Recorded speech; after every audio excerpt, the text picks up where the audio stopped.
निकोबार द्वीप समूह पर पहले से ही काफ़ी ज़्यादा बारिश हो रही है और इस साइक्लोनिक स्टॉर्म के कारण पहले से ही तेज़ हवाएं चल रही हैं। बादल काफ़ी घने बने हुए हैं पूरे अंडमान व निकोबार द्वीप समूह में। लेकिन क्योंकि अब ये सिस्टम जो साइक्लोनिक स्टॉर्म बन रहा है, ये अंडमान व निकोबार द्वीप समूह से दूर जा रहा है, जिसके कारण अंडमान के लोगों को, अंडमान व निकोबार द्वीप समूह में तमाम पर्यटकों को इस समय राहत की उम्मीद ज़रूर हो सकती है। यहाँ पर गतिविधियाँ काफ़ी कम हो जाएंगी, लेकिन इसके बावजूद हवाएं चलना और कहीं कहीं पर हल्की से मध्यम वर्षा होने का सिलसिला यहाँ 22 मार्च को भी जारी रहेगा। इसके अलावा अगर भारत के बाकी हिस्सों की हम बात करें तो साउथ पेनिनसुलर रीजन पर आप देख सकते हैं तमिलनाडु और केरल, साथ ही साथ पुदुचेरी में कई जगहों पर बादल काफ़ी रहेंगे यहाँ पर, और कुछ इलाकों में ठीक ठाक बारिश देखने को मिल सकती है। खासतौर पर केरल और आसपास के जो दक्षिणी तटीय, दक्षिणी आंतरिक कर्नाटक के हिस्से हैं, इन भागों पर ज़्यादा असर पड़ता हुआ नजर आ रहा है। यहाँ पर कोस्टल जो कर्नाटक का हिस्सा है, दक्षिणी कोस्टल कर्नाटक का, दक्षिणी आंतरिक कर्नाटक का क्षेत्र है,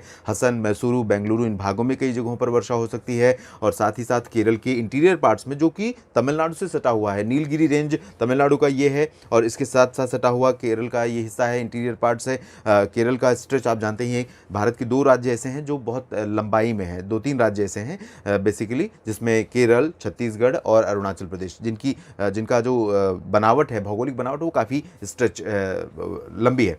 तो यहाँ पर इंटीरियर पार्ट्स में केरल में कई जगहों पर वर्षा हो सकती है और इंटीरियर तमिलनाडु में भी। कोस्टल तमिलनाडु में मॉडल नहीं दिखा रहा है, लेकिन कंडीशंस फेवरेबल हैं। बादल रहेंगे, कहीं कहीं पर रुक रुक कर गर्जना के साथ हल्की फुल्की बारिश हो सकती है, बहुत भारी वर्षा की संभावना नहीं है।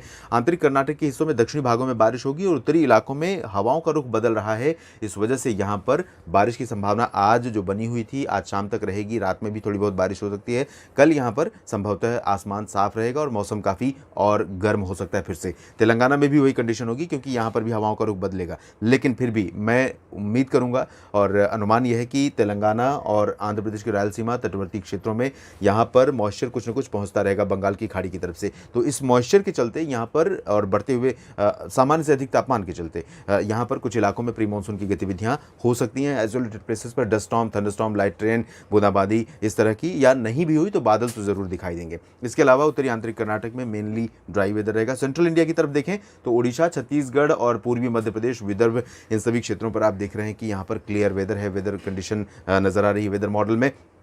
लेकिन मेरा अनुमान यह है कि क्योंकि हवाओं का रुख रहेगा बंगाल की खाड़ी की तरफ से, पूर्वी और दक्षिण पूर्वी हवाएं यहाँ पर आती रहेंगी, तो इन हवाओं से ओडिशा में कुछ स्थानों पर, साथ ही साथ छत्तीसगढ़ में कहीं कहीं पर, और मध्य प्रदेश के पूर्वी क्षेत्रों में रीवा, सागर, सतना, पन्ना से नीचे नीचे उमरिया, जबलपुर, मांडला, बालाघाट, डिंडोरी, अनूपपुर, होशंगाबाद, छिंदवाड़ा, बैतूल तक कुछ इलाके ऐसे हो सकते हैं जहाँ पर बादलों की गर्जना और डस्ट स्टॉर्म, थंडरस्टॉर्म के साथ, लाइटनिंग के साथ लाइट रेन हो सकती है या फिर बूंदाबांदी हो सकती है। और यही कंडीशन महाराष्ट्र के विदर्भ में, मराठवाड़ा, मध्य महाराष्ट्र के दक्षिणी हिस्सों में, पुणे से नीचे नीचे और कोंकण गोवा के दक्षिणी भागों में भी संभावित रहेगी, जैसी कि आज रही है। कल यहाँ पर सिचुएशन भले ही चेंज हो रही है, उत्तरी दिशा की हवाएं इस तरह से आएंगी और ग्वालियर से लेकर ये खजुराहो का जो हिस्सा है, इन भागों से लेकर बैतूल के ऊपर से और गुजरात के भागों से, साथ ही साथ उत्तरी मध्य महाराष्ट्र, उत्तरी कोंकण गोवा से होकर आगे निकलेंगी। तो ये वाला वो रीजन होगा जहाँ पर काफ़ी ज़्यादा टेम्परेचर बढ़ जाएंगे और फिर से बहुत तेज़ गर्मी यहाँ पश्चिमी मध्य प्रदेश, उत्तरी मध्य महाराष्ट्र और गुजरात के पूर्वी क्षेत्रों में यहाँ देखने को मिल सकती है बहुत प्रचंड गर्मी, क्योंकि टेम्परेचर फिर से यहाँ पर राइज होने वाले हैं।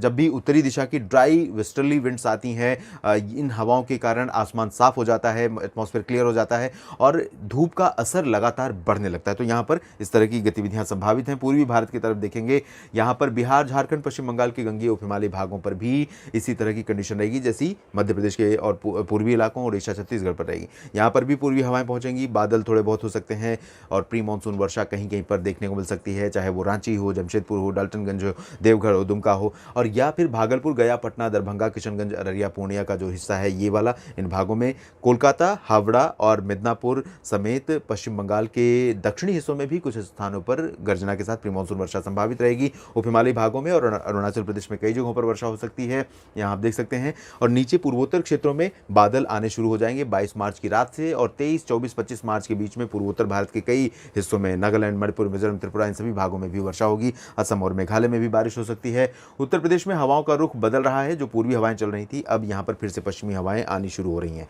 तो इन हवाओं के कारण आप देखेंगे कि आज जो कंडीशन रही, दिन में थोड़ा सा धुंध सा नजर आया आपको, कहीं कहीं पर हल्के फुल्के बादल भी दिखाई दिए, टेम्परेचर थोड़ा सा गिरा, लेकिन उमस बढ़ गई थी। अब कल सिचुएशन बिल्कुल अलग हो जाएगी। वाराणसी से लेकर मेरठ के बीच में आगरा और साथ ही साथ लखनऊ, कानपुर, बरेली समेत सब लगभग सभी शहरों में पश्चिमी दिशा की हवाओं के कारण, शुष्क हवाओं के कारण एटमॉस्फेयर क्लियर होगा, धूप का असर बढ़ेगा, टेम्परेचर राइज होगा और हीट वेव कंडीशन कई जगहों पर फिर से यहाँ पर अपना जो प्रभाव है वो बढ़ा सकती है। यही कंडीशन आपको दिखेगी राजस्थान में और साथ ही साथ दिल्ली, हरियाणा, पंजाब में। हालांकि राजस्थान के दक्षिण पश्चिमी हिस्सों में यहाँ पर जैसलमेर, बाड़मेर, जोधपुर, जालौर, अजमेर के बीच में भीलवाड़ा, उदयपुर, इन सभी क्षेत्रों में कहीं कहीं पर अरब सागर से थोड़ा सा मॉइस्चर आ रहा है।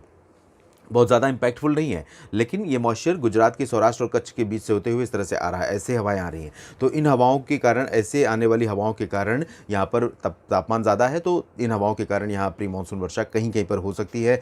लाइटनिंग, थंडरस्टॉर्म और डस्टॉर्म के साथ ओलावृष्टि भी कहीं कहीं पर हो सकती है, लेकिन इसकी प्रोबेबिलिटी बहुत अधिक नहीं है। इसीलिए देखिए आप मॉडल पूरा क्लियर दिखा रहा है। उत्तरी राजस्थान, हरियाणा, पंजाब में काफ़ी ज़्यादा गर्मी होगी, टेम्परेचर फिर से बढ़ेंगे। पहाड़ों पर उत्तराखंड, हिमाचल प्रदेश, जम्मू कश्मीर, गिलगित बाल्टिस्तान, मुजफ्फराबाद, लद्दाख में भी ड्राई वेदर रहेगा। उसके बाद 23 मार्च को एक नया WD दस्तक देगा, जब आप देखेंगे कि पहाड़ों पर और साथ ही साथ उत्तर भारत के मैदानी इलाकों में फिर से मौसम बदलेगा और काफ़ी ज़्यादा तब्दीली मौसम में देखने को मिल सकती है, यानी कि बारिश की संभावनाएं भी प्लेन्स में भी बन सकती हैं। देश भर के मौसम पूर्वानुमान के इस बुलेटिन में अभी इतना ही। धन्यवाद।